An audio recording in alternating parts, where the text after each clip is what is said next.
Hi friends, Michael Aragood here in my last days of this most recent trip to Ukraine to visit the Methodist ministries here.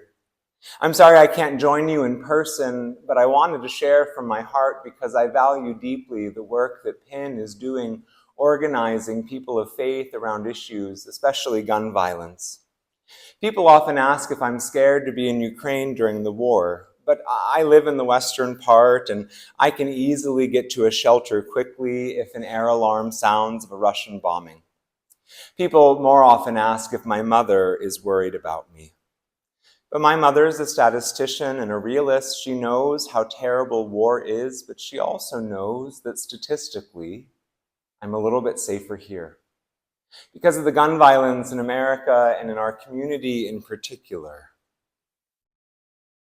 For me, the difference between the level of discomfort I feel is that here in Ukraine, when there is violence, everyone agrees that it is wrong.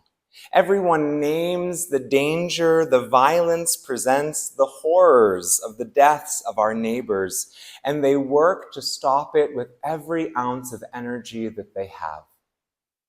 When an air raid warning happens here, we go and sit in the shelters together. And we dream of a day when this violence will end, and we plan to make it so. In America, with our problems of gun violence, we do not name the reality. We grieve on our own. Separately, we do not sit together in the sorrow for the violence. Over the years serving Pine Run, we had many interns. One of the first interns we had was shot at the Clairton pool. In the end, the story emerged that a handgun had been found by young people. They had it in a book bag and were passing it around when it discharged.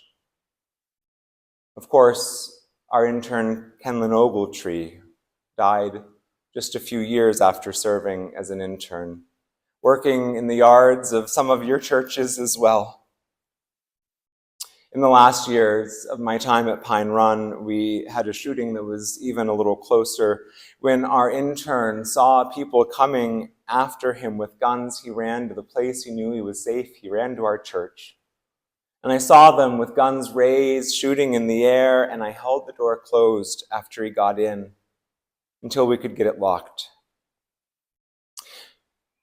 My church members insisted he call the police, and that night, they went to his house, his sister's house where he was living, and they kicked in the door, searched it for drugs, and finding none, left them unable even to lock their own door the same day that they had been victims of gun violence.